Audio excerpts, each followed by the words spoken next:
So the question I have to you, Mr. Elkins, is which intro would you like? Would you like Boomer Great One? Oh, up here both ways, which everyone is pissed off about, but I'll keep playing it because I find it funny. Or do you want the Die of Syphilis Great One? Which one would you prefer for an intro? I think the Die of Syphilis one is All right, kind of let's go. funnier. It's going to have there's a little bit of data on this one, so just give it a second.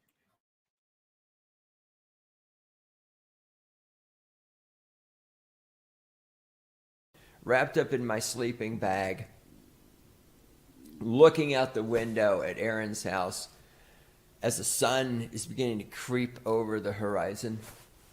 And the trees are silhouetted black against the emerging blue sky with the fading stars up in the sky.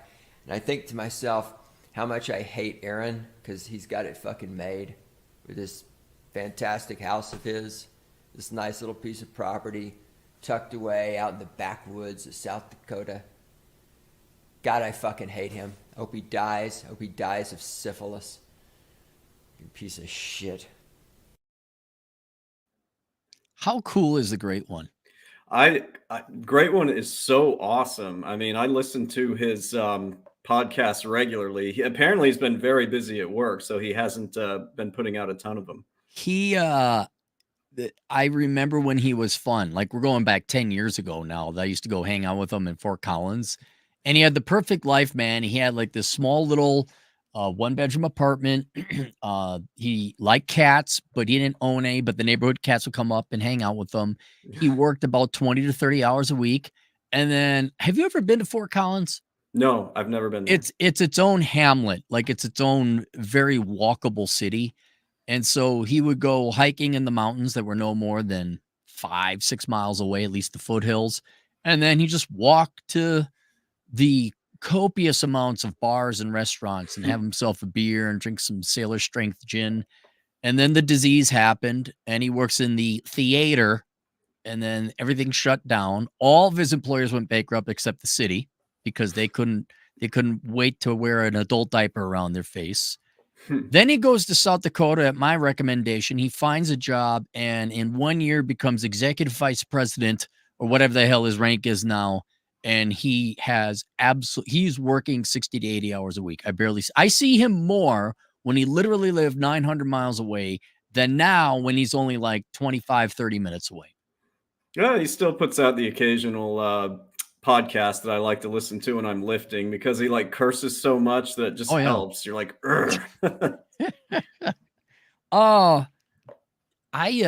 did you see the article that I referenced? Man, I honestly didn't have time to read it, but I did see the headline. That's fine. I mean, are you aware of what happened or no? I heard something about that. Yeah, how they're doing some layoffs. Yeah, it's not the worst. It's only 2.5% of their labor force, but I'll read it here. Wall Street Journal. Excuse me.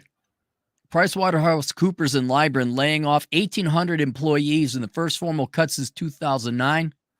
The cuts will affect 2.5% of the workforce at the Big Four accounting firm's U.S. unit. People familiar with the matter said, "Oh, that's just too bad." I just hate it when the Big Four has bad news. I hate it when they have some problems. PricewaterhouseCoopers U.S. unit is laying off about 1,800 workers, its first formal layoff since 2009, and the restructuring of its technology group as the firm faces slow demand for some of its advisory businesses. The Big Four accounting firm is in the process of cutting employees in the U.S. and elsewhere, primarily in its U.S. advisory and products and technology operations, according to people familiar with the matter. So this is the advisory. Is it, because you work Big Four, are the consultants considered fat that can be trimmed? Like if there's tough times, the consultants go? Oh my God, yes. And if you want, I can talk about this now or after the article. No, talk about now. We got plenty of article. So I got my MBA, as you know, and so obviously not just the Big Four consulting firms, but other consulting firms were just there trying to get their, checkbox of hires, if you could read between the lines on that one. And these are some of the most worthless, talentless, like laziest people imaginable. And they were getting these 6-figure offers for, yes, Big Four advisory consulting groups. Guess how many of them are still today now, or are there today? We talked about this on our hike where Atham fell asleep on the trail. Like some kind of mythical grim fairy tale, oh, the Atham Mexican in the woods who falls asleep on the trail. He's like a troll on the bridge. I think none of them were left. Like they were Peter principled above their competency, or I don't know how you create a 6-figure job and not have them do anything but be a token diversity hire. I really don't know how that, because you're lying to them. In other words, it's the employment relationship is based essentially on a lie. So I can't believe it's good for anybody. So I'm imagining very few were left. Oh, there's nobody left. I mean, but it's not just because they were unqualified to be there to begin with. A lot of them actually were, well, I shouldn't say a lot. Some of them actually were qualified, but Mhm. they just couldn't handle the extreme hours and the travel and the burnout. And they were just like, oh, I can't take this. And man, if you could have seen the way they were bragging about getting these offers and their sign-on bonuses right around graduation, I was very smug and smiled about their pain, you know? It's been a while since you went to MBA school. It's been even longer since I was in school. I was under the impression, now this is back in Anderson Consulting days, before Enron destroyed their smug asses. Wasn't consulting one of the most profitable and lucrative divisions at one time? It was at one time Yes. very profitable. Okay.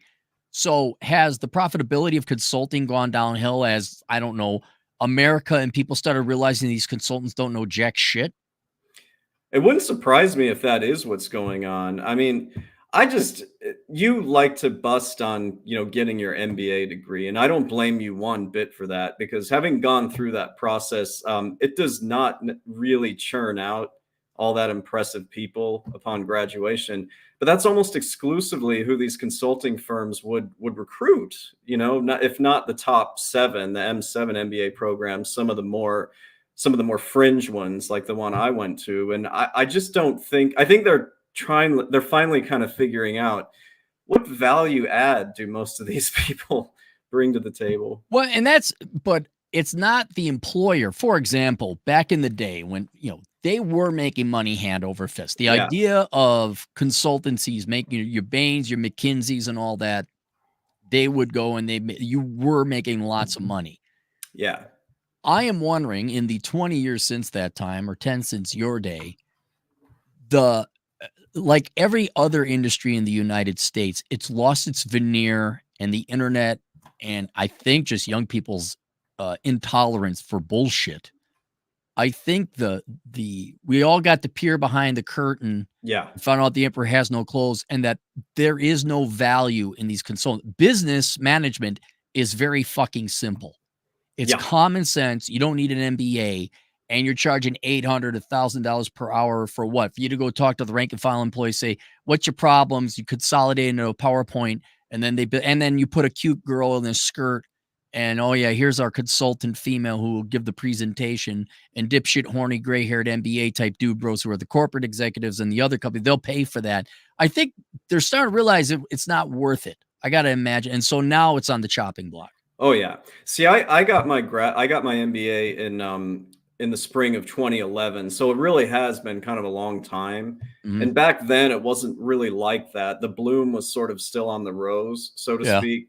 But I have seen it, man, as each year has gone by, this has become less and less viable for them because frankly, what I notice, and these are not necessarily my classmates, just other things that I see, the ones that are worth their salt, that get hired in these consulting firms, and they bring in a lot of business billable hours, they just leave and start their own firms. I see Yeah. that a lot. I Yeah. I gotta imagine it along Wall Street, people don't wanna work for Wall Street no more. No, I People don't don't think wanna so. work in Hollywood. And I don't think people Big 4, like you and I were talking about, it's a dwindling percentage of the few believers. I gotta imagine consulting is the same thing. So, the client demand for consultants have to go down. I'd imagine, like you're saying, a hired gun goes off on their own. They get their own unique consulting thing going on. Here's a question. Do you ever get asked for consulting, or is it just all All the taxes all the time? time. All Really? the time. Who's Yeah, I hiring? mean, well, okay, I'd have to go to my LinkedIn, and again, it's LinkedIn, so it's just lazy recruiting. People are always sending out, "Oh, you look like you have the skills to work for us." Um, So I can't, off the top of my head, I'm not sure, but I know I still have a Chicago address, on my Yeah. LinkedIn and everything. So it is a number of local firms. And yes, a couple of the big four are like, ooh, KPMG is looking for somebody like you to handle their transfer pricing department or some crap like Okay, that. but And I'm talking consulting. well, it does fall under there, but It yeah, does fall under there. yeah. Okay. All right. But to answer your question, there are still people looking to hire consultants. I just think it's far, far less than it was back when I was graduating. I believe I that. think, yeah, I think we've seen the 20-year, that bubble has burst or the fad has gone away, that you're starting to realize business consultants. And remember Dogbert, the business consultant, Yeah. where he says, "Why are you taping liver to my stomach?" I said, "We told the clients that our consultants have so many brains, we have to tape it to the side of their stomach." It almost feels like a grift sometimes, but I mean, I don't know. Maybe that's a strong Well, it word. is a grift. I mean, Yeah. really, what I'm trying to think, and this is not to insult Bain or McKinsey, but what exactly are you bringing to the table to a company whose employees and administration are in that field? What are you bringing in that's worth $1,000 an hour? I, What do you? search me, man. Yeah, I don't know. I mean, there was a great meme back when I was graduating. It showed this picture of two people shaking hands, and it's like, well, if we don't know the answer to the problem, there's money to be made in trying to find it. And it said like consulting at the top, yeah, and that's pretty much all it is. It's just it feels like a circle jerk. right. Well, It and really does. I honestly don't think. Listen to me. Listen to all of you MBAs, you consultants. I don't think you got anything more in your bag than DEI/ESG/general, carbon footprint politics. That's tool number one. Subscription service, bro. Live service if you're in technology and video games. I think this is all I got. And cut costs, bro. I think Yeah. that's all you got. That's it. That's all you people have. And until I see some actually, let me ask you this: in your entire career, whether you're accounting or consulting, have you ever seen a consultant that had like a brilliant idea that actually No. would bring? No, I've never seen it either. God, no. Yeah. So my first year after grad school, I had a roommate downtown Chicago, one of my classmates. He got hired on for one of the big four consulting firms in Chicago, and so I had a bit of a, I got to sort of be in Get the to see it. presence, get to Yeah. see it a little bit, and he was a smart guy, we're still friends. But I mean, some of the other things I heard about that go on in that company, he would tell me like, yeah, there's some pretty girls in our department, but they're absolutely worthless. They were only hired at very high salaries Mhm. because of the way they look, Well, they're marketing. marketing. But they're so my roommate would have to really pick up the slack with whatever, work needed to be done. And these girls just got away with murder at these I consulting firms. I completely understand that. That makes sense to me. It's no different than the pharmacy sales people are predominantly attractive women. So I could totally, I wouldn't give them control or any ability to affect the work. I'd be like, she's the salesman or saleswoman. You guys are the work monkeys. And I'd pay the work monkeys more than the sales gal just to make Yeah. sure there was loyalty. I'm like, sweetheart, go in there and get that business. And that would be about it. But again, it shows you that just because they're big four doesn't mean they're all that bright. You would never give the cute ditz who has no ability actual work to do. You'd be like, hey, you're on the sales team. Get them in here and now get the hell out of the way and let the actual consultants do the work.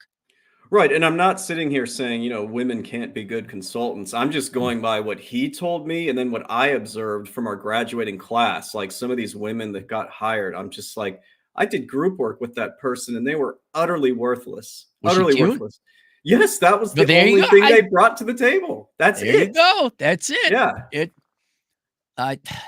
All right. So it's consulting is what I thought. And then if economic times get a little tough, which it looks to be, like, yeah, it is fat.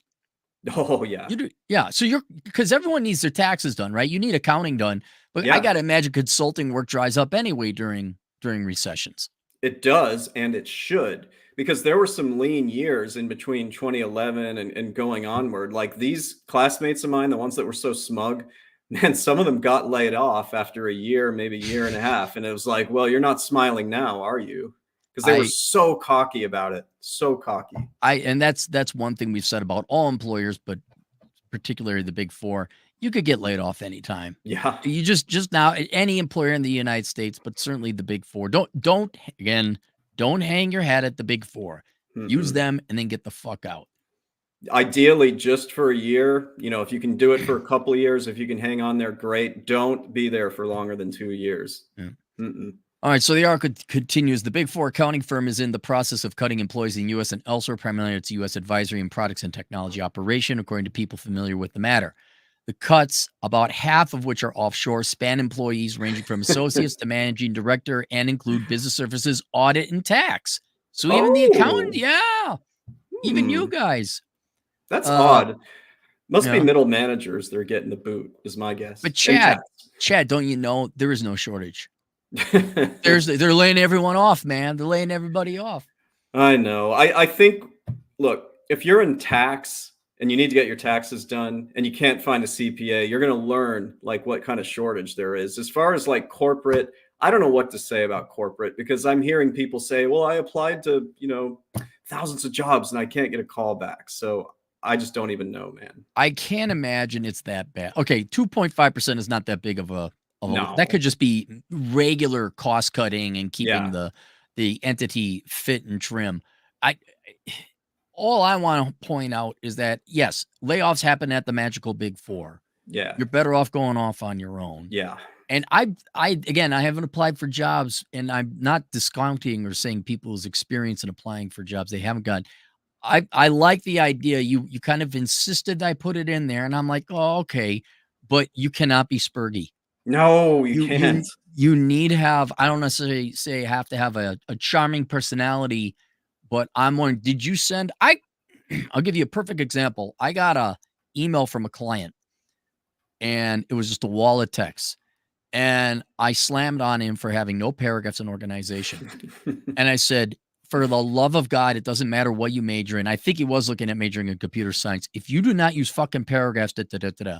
Well, a month later, I get an email from him. It's got paragraphs.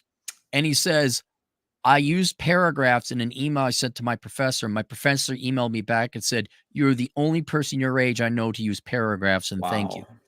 And so that type of shit, you could have a great resume. You could have a great accounting degree, and there actually could be a shortage. But Jesus Christ, if you guys don't know, like paragraphs, some of this autistic shit where you don't necessarily have autism, but you haven't been, I don't know, paying attention, or, you don't realize. Chad, is the world about you? No, Is not the at world about all. me? No, not at all. No. Is the world about people applying for jobs? It's not about them at all. The world is about itself, and Exactly. you must adapt to the world. So please use fucking paragraphs. So here's my question for you, Yeah. because I've actually been thinking about this lately. Is this the type of thing that I'm talking about social graces, not being a spurg? Can this Mhm. be taught, or are you just kind of like screwed, if you don't have I it? think it can be taught, like the finer things, the more subtle things and nuances, which is ultimately where humans will pick that up, like a Mhm. twerk or a tweak in their behavior. Like something's off, just a slight subtle thing that's off. I think that no one has the lack of fathers, plus the lack of discipline, where stop acting like a fucking idiot, son, and then Yeah. having it explained to you, and then the celebration of self. I think everyone under 40 is pretty much ultimately solipsistic. They are unaware that there are other people involved. For example, if you write a wall of text, what does that tell me? Tells me that you are making this all about you and you don't have much interesting to say and you don't care about me that has to read it. They're not even aware that you exist. Yes. Like Yep. whose fault is it when they don't make the quarterly estimated tax payments, Chad, and you inform Oh them my that they have fees whose fault is it, Chad? It's funny you say that because that's what I've been dealing with this Oh, week. really? Yes, among other things. September 15th is a crappy time for me. It's a crappy deadline. Yeah. Well, the whole point is that this helps in every relationship, because what is implied in the word relationship, Chad? It's a two-way street. It should be. Yeah. Two parties of equivalent sentience and value. You're not more important than the other person. You are not more sentient or more human or the only one alive. There Right. is another person in that relationship, whether it's dating, business, consulting, transaction, whatever. And the sooner you fucking realize that to get business or to get a job or to get the other party to do what you want, what do you have to do? You have to know that it can't just all be about you, and it has to be about the other person. And that's why I was saying I hope this is something that can be taught, for some people. Right. And that's what I'm trying to do is the very fundamental principle. I mean, there's other things that we could talk about like combing hair and deodorant. But right now, I think the best thing for people to realize is almost you don't exist. If you want something out of that person, you got to say, what does that person want? And you know what they Yeah. don't fucking want? A wall of text that you did voice to text to as a cover letter to your fucking resume. That you have to consider that other person, how do you make their life a lot easier and give them what they want? And that's the beginning, I think, of social graces, because Yes. all being social is considering other people's wants, needs, preferences, empathy, and then kind of not that you become a doormat, but maybe you don't walk into a party with your dick hanging out. Maybe you Yeah. should say, hey, maybe I should walk in here with pants on, that kind of thing. Yeah. I think that would go a long way, but teaching it, yeah, there were finishing schools for Well, women back in the day. this is why I might have told you this. I feel like an idea for one of your next courses is how to have a good personality or something like that. How to have manners, how to communicate. Yeah, I mean, why you should do it. You should set up that course. You know who really should set up that course? Great Troy one. Francis. Oh, Troy Francis is a very charming and social Yes. individual. He's probably thought about it a lot more than I have, but yeah, it is that. Anyway, PricewaterhouseCoopers plans to notify those affected, roughly 2.5% of the workforce of the U.S. unit in October, the people said. PWC on Wednesday announced its plans for layoffs and the restructuring in a memo to U.S. staff obtained by Wall Street Journal. This almost seems like they just copied and pasted it. It's like also we jumped to a new article. And this is Jeez. written by the Wall Street Journal. There will be an element of resource action that will impact a relatively small portion of our people, something that is never easy. Paul Griggs, PWC's U.S. leader, said in the memo. Do you know who Paul Griggs is? Doesn't sound familiar. Who's that? He's like the new guy. I want to look him up. Paul Griggs. Let's see if I can find him on Twitter. Paul Griggs, senior U.S. partner. Paul Griggs. Griggs. 2 G's. Yeah, look at this guy. he would look like the whatever president and CEO of a big four. Have you seen this? Look at his website on Price Waterhouse. Paul Griggs. Oh yeah. Okay. Look at him. Isn't he the most? Yeah, that's an impressive look. Hi kids, you want to learn about accounting? Come on. It's like that guy in South Park. What's his name? Or the Nambla guy? Oh, Big Gay Al? Yeah, or is that did I get that right? I don't know if it's Nambla. I think it's just Big Gay Al. Big Gay Al. Yeah, that one. Ultimately, we are positioning our firm for the future, creating capacity to invest in anticipating and reacting to the market opportunities of today and tomorrow, Griggs added. The executive said he would be remiss if he didn't acknowledge the announcements was being made on September 11th, the day in which the firm lost 5 colleagues. PWC said the last formal layoffs in U.S. unit occurred in 2009. In 2017, the firm offered employees new roles as part of a restructuring, and if employees declined, they left the firm. The firm has said it has been an outlier among the big four over the past 2 years by not laying anyone off in the U.S. and having no plans to do so. Ernst & Young, KMPG, and Deloitte collectively let off thousands of U.S. workers in that period. So all they did was postpone what they had to do anyway. Yeah, I don't know why they're bragging about that. I mean, this was going to happen. It didn't matter when you did it. Yeah. Oh, that reminds me. I got to get a shingles shot. No, I'm not kidding. I got shingles shot. I got to talk to the candidate, see what her opinion is on that. And how did this suddenly remind you of a buddy? I was playing poker with a buddy, and he was talking about how he had the colds and the sweats and everything. I said, well, why is that? He said, oh, I had my shingles shot. And I'm like, oh, and he's not that much older than me. I said, should I, like, when are you supposed to get it? They say at about 50. I'm like, well, I'm almost 50 now. And then I talked to, for the most part, most people there are older than me. And I'm like, well, is it bad? And then one of the few lady poker players, she's like, oh, it's horrible. You do not want it. Another guy's like, yeah, I had a friend who got shingles on his eyelids. I'm like, oh, fuck that shit. No, I'll go in and get the shingles vaccine right off the bat right now. Well, a certain somebody I won't name just scheduled her first colonoscopy, and I'm told I need to do the same thing sometime. So, How old are you? I just turned 45. Yeah, I get. Well, she's the doc, sort of. Yeah, Yeah, I guess I'd listen to her. Yeah, no, you might as well do it, man. Might as yeah, well I do think it. so. Yeah. It's no different than having Atham as a friend. It's a pain in the ass. It's just this. Boo. PWC plans to restructure its products and technology teams to further embed them in individual business lines and streamline processes in business services, Griggs said. The move comes after Griggs began as U.S. leader in May. In succeeding Tim Ryan in the role, he launched a structural overhaul that took effect in July, shifting the roughly 75,000 person U.S. unit back to 3 business lines from 2. Okay. Hmm. I'm wondering what was it? Audit and tax, and now he's Advisory typically, but hmm. PWC is interesting because years ago they bought Booz Consulting. You remember them? Oh, Alan Hamilton Booze? Yeah, so I think I have this right. It may have been like 10 years ago. PwC actually purchased them. So that was going to be their consulting branch and they kind of merged. So I think it could be now, even though that was probably a decade ago, it could be they're trimming the fat from some of those that they acquired in that. They're just kind of like, all right, we're cutting them off. I'm surprised they didn't keep the name. Well, I mean, Big Four is if you're a Big Four, you got a pretty good name. Yeah, okay, I guess so. Booze Alexander Hamilton. I sent them many I think resumes back in the day. I gotta check. I want to make sure I'm right about that. Hold on. All right, I'm gonna look it up. Booze, and it didn't have an E at the end, right? Yeah, BOZ. Booze Allen Hamilton. Strategy. Oh, 2013. Yeah, so I was right. In 2013, PwC acquired Booz, and that became their advisory or part of their advisory. Okay, well, it still has its own website, so I think they did keep the name for brand purposes. Yeah, it's still there as its own website.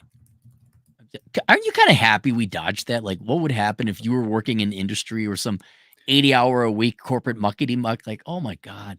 I cannot tell you. There are some days I just wake up feeling so fortunate that things played out for me the way they did, because I could have been in deep shit with some of this stuff. The firm in 2021 combined its tax reporting and accounting businesses into one unit called Trust Solutions, with remaining revenue stemming from consulting solutions, which included tax consulting. So I guess they just went back to a more traditional structure. Yeah, probably. Global podcast technology. I'm just seeing if there's anything else. Many professional service firms have experienced weaker demand in certain areas due to higher interest rates and weaker economic conditions. Can I say something about all you American people in general? Can I say something, Chad? Please. You're a fucking inferior person in an inferior industry if you are interest rate sensitive. Now, I understand housing. I get that. Okay. Because that I understand. But if you're like a realtor or a mortgage broker, or your industry just is so dependent on frivolous piss shit spending or venture capital that doesn't expect a rate of return, you're an inferior person in an inferior market with an inferior product. And that's you consultants. Hey, bro, maybe recommend some more ESG. Yeah. So interesting. So it is a luxury and fluffy good, consulting is. If you're that interest rate sensitive, you're not that critical. Like, all of a sudden things get a little expensive. We can't afford you anymore. You can't be that important.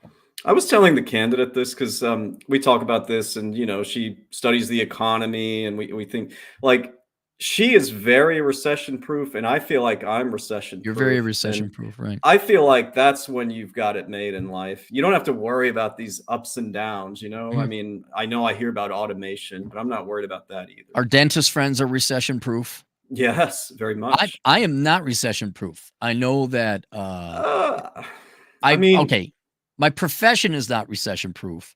Right. I am recession proof because I spend so little money. I can get by on very little. Plus, I got like almost a year and a half of expenses saved up. I think I'll be okay. You'll be fine. Yeah, I'll be fine. I've been in way worse situations. Several firms in the industry stepped up. Well, wait, where'd it go?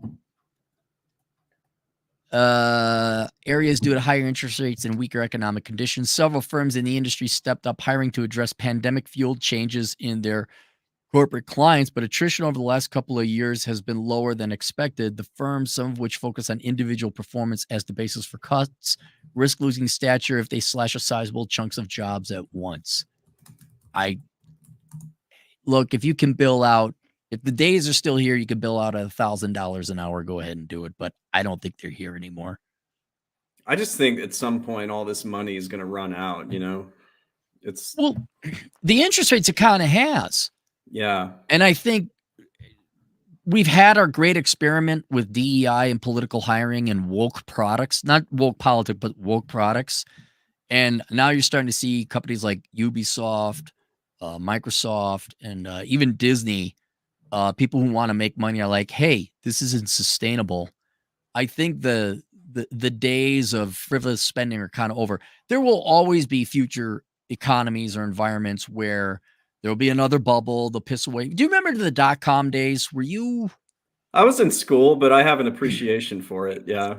they were pissing away so much Yeah. money on so much dumbass shit. Uh, the champagne cocktails. I remember Yeah. someone working at a firm, and it was in real estate. And 2004, 2005, the company parties were exquisite. Then 2007 came along, and all of a sudden it was picnic benches, and we're just having a potluck at the office. There was no more rent out the fucking facility and have speeches and shit. They got humbled real fucking quick.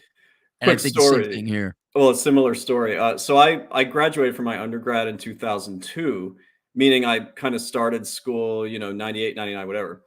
So 98 and 99 and even into 2000, I would hear about the upperclassmen that were getting recruited by all these tech firms. I mean, they Mhm. were flying them to these places, first class, top-notch hotels, and they were getting wined and dined and Mhm. getting all kinds of gifts of swag and everything. And then we get to 9/11 happens, and then we get to 2001, and I graduated in 2002, and the dot-com bubble had burst. Yeah. Oh, yeah, bro. Yeah. All of that went away. All the Yep. campus recruiting, like those trips just flat out dried up. And at the time, I was so pissed because I felt like I missed it. I missed the good times. Not only that, I think I told you this. I was interviewing for a job with Enron in downtown That's right. Yeah, Houston, I remember that. and Yeah. that just went pop. Like it was so disappointing. It's kind of be careful what you wish for, because I always wished I could go and work on Wall Street, at least when I was younger. Do you know how much fun I would have had in New York City working for Uh, a bunch of douche canoes? you would have that would have gotten old, and I don't see New York City as your type of city. No, it would not have worked out. And I really enjoy this a lot more. You guys by all means, Wall Street. Is there even the bulge? I know there's the bulge bracket, but you don't have trading floors anymore. It's all done by Mm-mm. computers. What do you got? Like brokers are replaced, investment advisors are replaced by the index. I mean, literally, what the fuck do you got? You're gonna like, oh, we got to raise a couple $1 billion over here. Like, okay, go raise your fucking $1 billion. Wait, what is left for investment banks to do aside from merely to act as brokers and the occasional consultant on capital restructuring? I don't know the answer to that, but I can tell you, I just worked on somebody's return. Like he and his wife do work on Wall Street essentially for Mhm. banks and banking.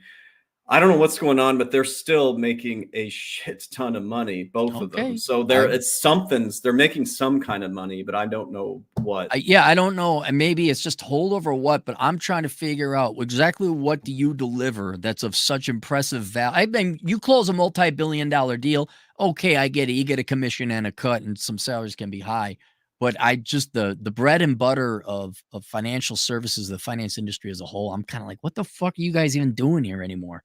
One of them works with bonds. That's the only thing I know. It's very vague, but he makes a lot of money. So I Want don't to do know. some super chats? Yeah, sure. All right. Nonstop Dre for $2. The great one is great and famous, and he's so awesome. I should listen. I should just grab his podcast. I got to stain the deck. I painted the vertical supports black to go with the Yeah. rest of the so that looks all nice, but I got to stain the rest of the wood so it sticks with the log cabin motif. And I'm just gonna listen to some great one, I think. think that's what I'm It gonna do. gets you very motivated. Plus, you never run out of projects to do you? You're just You and Atha make fun of me like, haha. And Gray One even said, I said, oh, by the way, I resupported the deck so the hot tub can be. Is it good? You can finally relax because your house is finally done. He put it in quotes. I'm like, that asshole. don't happen. No, there's I am cautious to say it now, but I don't think there's anything left after staining of the deck, aside from mowing and all that, because the hot tub, that was the big thing. Pouring concrete, that was the hard one. Well, let's just hope that there's not an active god like a lightning strike that will create. Yeah, if that happens, I'm selling the place and moving to my Croatian hut. That's what I'm gonna do. King All right, King Crab. Crab. King Crab for $2. Good news. Got a job offer of $95K starting next week. Nice. Congratulations, man. Nice, I've King done Crab. That's great. two streams with King Crab. I'm so Oh, happy to look hear at that. Yeah, he gave us $2 whole. That 95 grand. He gives us $2 whole. Oh, King Crab, just calm down, man. You don't know if that job's going to be stable yet. Just hold off on these super huge donations. Andrew 2727 for $5. Almost done with CPAs. Found someone trying to retire at a firm who's going to train me once I leave corporate. Thank you both for the career guidance. Well, I'm happy to hear that, man. Congrats. Where else? If you and I are, let's say it's 3 a.m. here in the United States, and you and I are sleeping, and someone has a desperate need for accounting career knowledge, is there a resource they could go to if we're not available? So I need to think for a second. Oh, there is the world's greatest accounting course. Oh, that was horrible. That was a horrible delivery. Think you're the ringmaster of ceremonies at a circus, and you're proud of the product. The world's greatest accounting. This is horrible salesmanship. Yeah, the world's greatest accounting career. See, you gotta get your lungs into it, man. You gotta be excited about it. All right, try it again. Let's see if we can do this. It's the world's greatest accounting career. Great. Yeah, you tape it off at the end there a little bit, but that was good. You were you had me sold at the beginning. So anyway, if you have questions about accounting careers, a starting one, Chad and I have come up with a course called The World's Greatest Accounting Career, available on Teachable, which I have linked below. You have it linked on your YouTube channel too, right? I do, yeah. Mm-hmm. Okay, so if you want, you can go to Chad's thing and he gets a commission and cut if you use that link. Dr. Elvis H. Christ goes P.T. Barnum accounting course. Thought that was funny. Dre for $2. Is Elkins making a harem of tens course? He should. Well, I thank you for the compliments, Dre, but I can barely handle one, let alone 10. So, yep. It's Dre for $2. Why does Chad still call his wife the candidate? Well, one, I don't have a wife, the cadet. I don't have a wife, and two, because Clary came up with a name, and I think it's a good name. One that's let me explain why it should not just apply to the candidate, your candidate. I think this should apply for all women, and I'm only kind of half joking, being half serious. The mindset that men need to have now, especially if you're a high quality man, is that they are applying to be your girl, right? You can't be some douchebag. I got a dick and I am the table. I'm not saying you're going that far. This is assuming you have your shit together. And then, no, you are applying for my time. You are a candidate. And the reason they always remain a candidate, because the second you marry them, they could treat you like shit. They can divorce you. And the force of law eliminates any kind of voluntary, what's the word? Consent and agreement between two parties of equal value, of equal power. So if you get married, you literally give up the fact that you can leave scot-free without consequence. Now there is tremendous consequence, and now you're negotiating, which you shouldn't be doing, but that's the nature of the world. Now you are at a tremendous disadvantage. Whereas if you never get married, and it's like, I'm here voluntarily, and you are here voluntarily, you are always in candidacy. Chad, are you in candidacy? Well, I don't feel that I am, because I'm the one, as guys, we're the ones that are tasked with asking, proposing. So right, but can you just slough off and treat her like shit? No. I think both people should view themselves as the perpetual candidate. because you have to consider what the other person wants. You start getting arbitrary laws and contracts in there like marriage, and now you're like, fuck you. I don't have to consider what you want because this rule will make these people with guns take half of your shit and kick you out of your house. Yeah. So that's why everyone is the candidate. Drew for $1.99. Hey Chad, did you go to JMU? So that's James Madison University. It's in Virginia. It was about an hour and a half, really more like an hour from where I went to undergrad. I went to the University of Virginia. However, the times I did visit JMU to party, it was pretty fun. And the girls there were something back in the day. Okay. All right. King Crab for $2. I could be fired after only 2 weeks again. Thank you both. Yeah, that did happen to him. Yeah, no, I kid about the $2 donation. I appreciate all donations. I just Dre for $2. Coach Greg Adams' podcast is great background noise. Clary, somebody you met who has a boat is just absolutely obsessed with Coach Greg Adams. He's jealous that you got to meet him that one time. It's only because him and I were the shortest people at the seminar, and when we posed, we had to line up by height to get symmetry in the pictures. And so me and Coach Greg got to know each other pretty well. Chase Robido for $1.99. Happy extension season. Well, happy extension season to you too, dude.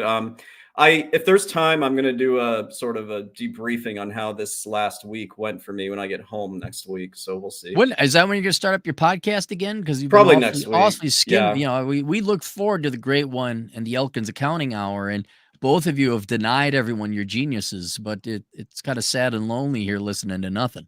Well, I have to say, I'm kind of enjoying making some appearances on your channel again. It's kind of like the old days. Yeah, we could come on anytime you want. It's not like you have to. I'm up for it. Okay.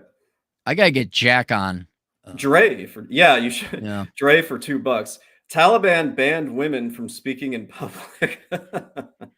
God, what a dream! I mean, oh wait, that's horrible. Oh wait, did they actually? I wouldn't doubt it, but I don't know. The funny thing, I guess it's not so funny, but you could kind of see it. You're like, yeah, I get it, man. I understand, dude. Hey, well, there's no agree with most things, but there's a couple things. They got that no debt thing. I like that about Islam. There's a couple other things I like about Islam too. I don't know what it is. Yeah. But you're kind of like, oh. Drew for $1.99.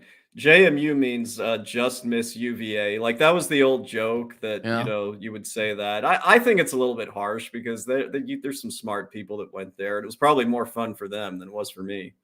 The Wisconsin one, when in doubt, go to Stout. Oh, I hadn't heard that. When in doubt, go to Stout. If not there, go to where? Eau Claire. Eau Claire. Oh, okay. Yeah. And I think they're 25, 30 miles apart from each other. They're both on the interstate. Reminds me of the old joke. What do University of Virginia and Virginia Tech students have in common with each other? I don't know what. They both got into Virginia Tech. Well, I don't get it. What was that now? Huh? So our rival is Virginia Tech. So the question is what do we all have in common? Those of us who went to UVA and those of us who went to Virginia Tech. And the answer is we all got into Virginia Tech. Oh, because some other people chose to go to UVA. Yeah, so it's like a backup school. It's kind of harsh. It's not really like that, but yeah. All right, there you go. All right, link below is the world's greatest accounting career. And then you could find Chad at the Elkins Accounting Hour, where if you have a lot more time, you can binge on all of his podcasts where you've interviewed people at different stages in different fields of accounting to give it a little more color. One more super chat. Drew for $1.99. All dirt roads lead to Virginia Tech. That was the other thing we said. Another one is, how do you get a Virginia Tech grad to get off of your property? And the answer is pay him for the pizza. But that's an old one that's made the rounds. I don't really believe these things. Wait, these are great. Well, they're meant all in good fun. I'm not a snob like that. But I could repurpose them. How do you get a Carlson School of Management graduate off your property? You say pay him for the pizza. Pay him for the pizza. Yeah, it works in a lot of different contexts. Yeah. Yeah. I could do that. All right. When should we hang out? Soon.